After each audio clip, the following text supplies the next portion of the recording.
বলি ওগো, তোমার ঘুম কি ভাঙলো? বেলা কত হলো সে খেয়াল কি আছে?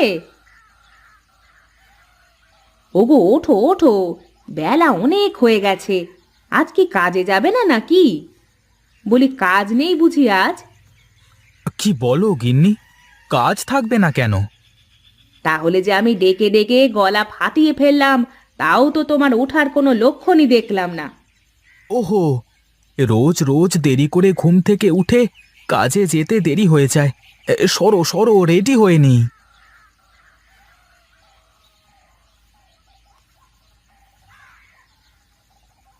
বাহ গিন্নি, তোমার হাতের রান্না না খেয়ে কাজে গেলে মনে হয় সারাদিন খিদে লেগেই থাকে আমার, বুঝলে? থাক, অত প্রশংসা করা লাগবে না। তোমাকে একটা কথা বলবো? হ্যাঁ হ্যাঁ, বলে ফেলো বলে ফেলো, এত ভাববার কি আছে? না, তুমি কি মনে করবা তাই বলিনি। আজ কদিন ধরেই বলবো বলবো ভাবছি। আরে অত বাহানা না করে সরাসরি বলে ফেলো দেখি, তোমার কি লাগবে?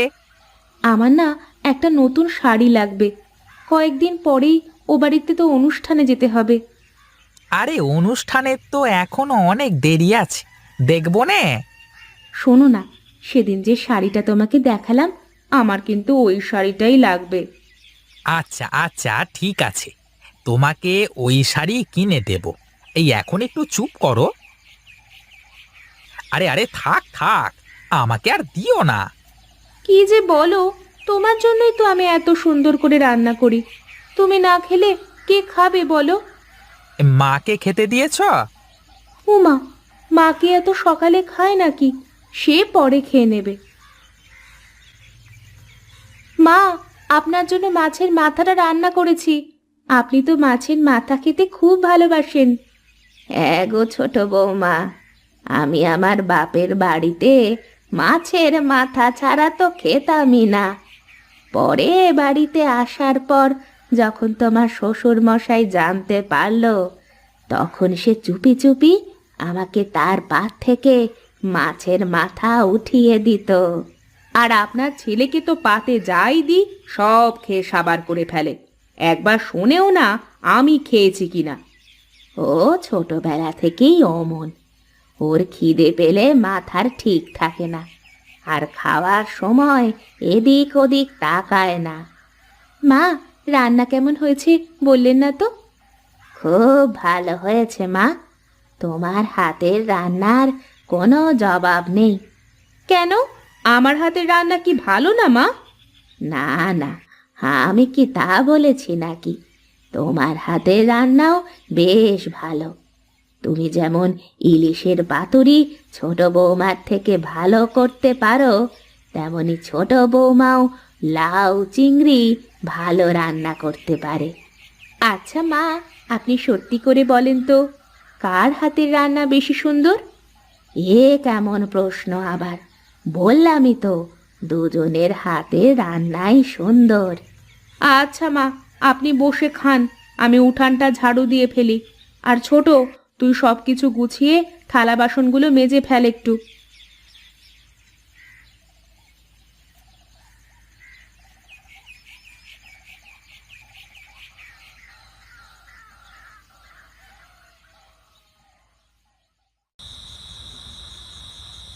কি গো, চুপচাপ বসে আছো কেন? মন খারাপ নাকি?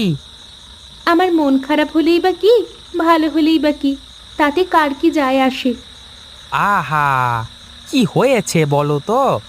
একটু থেকে একটু হলেই কেমন ছেলে পোলের মতো করে। তোমাকে বললাম আমার জন্য শাড়ি নিয়ে আসতে, তুমি শাড়িটা নিয়ে আসলে না কেন? আচ্ছা আচ্ছা, বললাম তো নিয়ে আসবো, আজই নিয়ে আসবো, এটা তো বলিনি আমি। বুঝেছি, তুমি আমার জন্য কিছু আনতে ভয় পাও। এ আবার কেমন কথা? তোমার জন্য কিছু আনতে আমার আবার ভয় কিসের? না, যদি তোমার ছোট ভাইও তার বউয়ের জন্য কিনতে চায়? কিনলে কিনবে, আমাদের তো ভাগের ব্যবসা, ওরও যেমন অধিকার আমারও তেমন অধিকার। অত কিছু বুঝি না, তুমি কালই আমার শাড়িটা এনে দেবে। শাড়ির সাথে ম্যাচ করে তো পেটিকোট, ব্লাউজ এসব বানাতে সময় লাগবে। আচ্ছা ঠিক আছে, আমি কালই নিয়ে আসবো। এখন ঘুমিয়ে পড়ো তো দেখি।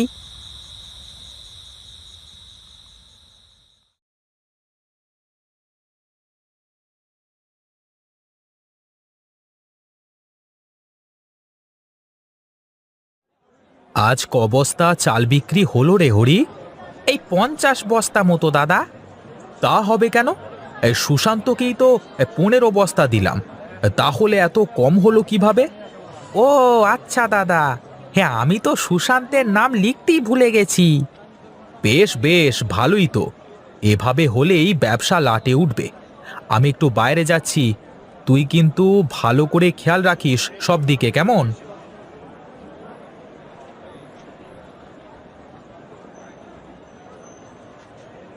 তা কি খবর হরিদা? ব্যবসা তো খুব করছো দুই ভাই। আমি আর কি ব্যবসা করি, সব তো দাদাই করে। আমার কাজ খালি বসে বসে হিসেব রাখা। তবে যাই বলিস, দাদা কিন্তু ব্যবসাটা বোঝে, বুঝলি? তা না হলে এই খারাপ সময়েও কেমন ব্যবসাটাকে টিকিয়ে রেখেছে। হ্যাঁ রে দেবু, তা এখন বল দেখি তোর কি লাগবে? দাদা, আমার তো 10 বস্তা চাল লাগবে, কিন্তু এখন টাকা দিতে পারবো না, বুঝলে? 2-4 দিন পরে নিতে হবে কিন্তু। আমি তো বাকি দিতে পারবো না ভাই, তুই দাদার সাথে কথা বলে দেখ। দাদা তো চলে গেল, তুমি আগে থেকে বললে না। হ্যাঁ হ্যাঁ, আমি তো মানুষের মনের কথা জানতে পারি, তাই না? জানবো তুই এসে বাকির কথা বলবি, চত্ব সব। আচ্ছা ঠিক আছে ঠিক আছে, দাদা আসুক তারপরেই কথা বলবো নে। এখন আমি গেলাম, কেমন?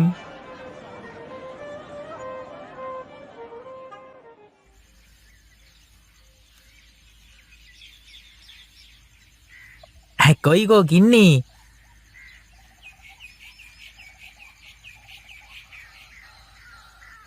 এই নাও তোমার শাড়ি। হ্যাঁ গো, এটা তো ওই শাড়িটাই। এই দেখো ঠিক আছে কি না। খুব কষ্ট করে, অনেক দামাদামি করে তারপর নিয়ে এসেছি। না নিয়ে আসলে যে আজ তোমায় ভাতও দিত না খেতে, ঠাকুরপো। ঠিকই বলেছ বৌদি, কি আর করব, তোমরা যা বলবে তা না শুনলে তো ঘরে শুতেও দেবে না। আমার আর সেই কপাল নেই রে ভাই। তোর দাদা তো আমাকে চোখ রাঙিয়ে চুপ করিয়ে রাখে। চলো ঘরে চলো, আমি তোমাকে খাবার দিচ্ছি।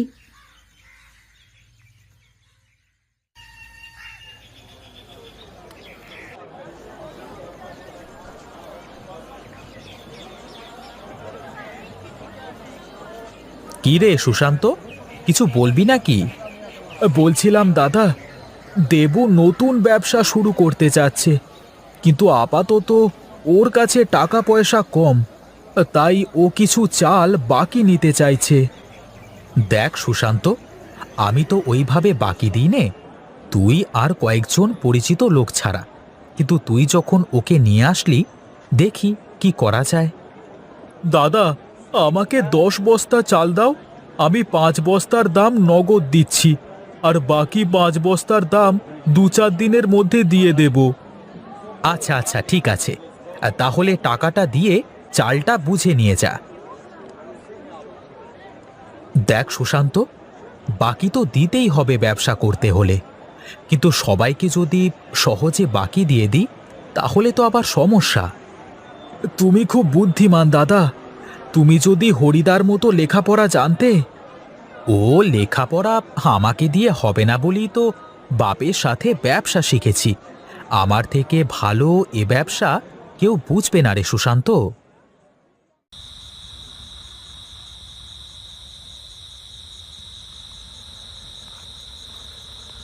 কি গো, মুখটা অমন প্যাঁচার মতো করে বসে আছো কেন? কি হয়েছে? ও তোমার দেখা লাগবে না, তুমি তো কিছুই চোখে দেখতে পাও না। যা বাবা, আমি আবার কি করলাম? কি হয়েছে বলবে তো আমাকে? আজ হরি ওর বউয়ের জন্য শাড়ি কিনে এনেছে। কই, তুমি তো আমার জন্য কিছুই আনলে না। ও তো অনুষ্ঠানের জন্য কিনলো, আর তোমাকে তো সামনের মাসেই না নতুন শাড়ি কিনে দিলাম।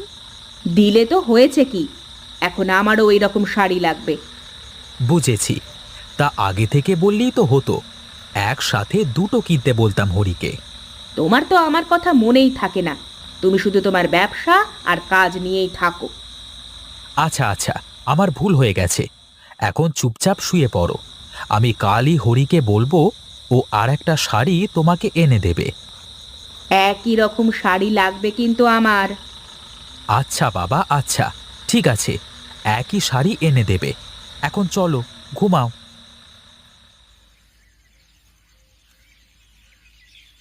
মা, বারান্দায় উঠে আসেন, খাবার খেয়ে নেন। এখানে রোদে বেশ ভালো লাগছে, তুমি খাবারটা এখানে নিয়ে এসো দেখি।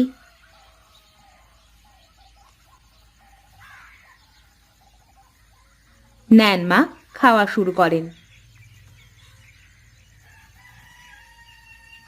এ কি, দুজনে তো একই তরকারি রান্না করেছো, তাও আবার আলু রান্না শুধু।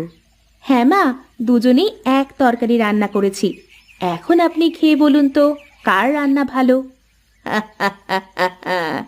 বুঝেছি বুঝেছি, তোরা আমার কথায় সেদিন রাগ করেছিলি বোধহয়। না মা, রাগ কেন করব? আসলে ছোট বলল যে অন্য তরকারিতে তো মশলা টশলা সব দিয়ে আলাদা আলাদা করে রান্না করা হয়, তাই হয়তো আপনি বুঝতে পারেন না। তাই একই তরকারি রান্না করেছি, যাতে আপনি বলতে পারেন কার রান্না ভালো। কি ব্যাপার মা, তুমি উঠানে বসে খাচ্ছ কেন? ওরে দেখ দেখ, দু বউয়ের প্রতিযোগিতা চলছে। দু বউ আমার জন্য আলু রান্না করেছে, এখন খেয়ে বলতে হবে যে কার রান্না ভালো। তোমরা কেউ হেসো না তো। মা, আপনি খেয়ে বলেন না। এই নাও বৌদি, এই তোমার শাড়ি, এই দেখো ঠিকঠাক আছে কি না। দেখো গিন্নি, দেখো সব ঠিকঠাক আছে তো?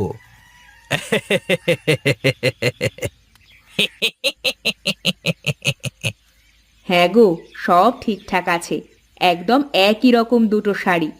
বাহ বাহ বাহ, বৌদি, তুমি আমার সাথে পাল্লা দিয়ে শাড়ি কিনলে তাহলে? তার মানে তুমি সব সময় আমার সাথে পাল্লা দাও?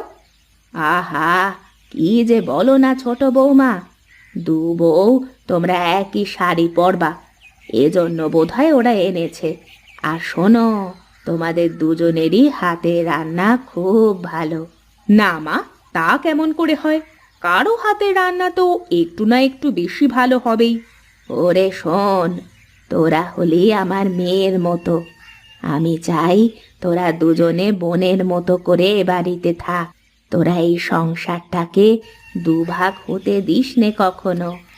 ও, এজন্যই আপনি দুজনকেই ভালো বলছেন, যাতে কেউ কষ্ট না পায়। হ্যাঁ রে মা, কিন্তু সত্যিটা হলো দুজনের রান্নাই খুব ভালো হয়েছে, মনে হচ্ছে আলুর পাতুরি খাচ্ছি।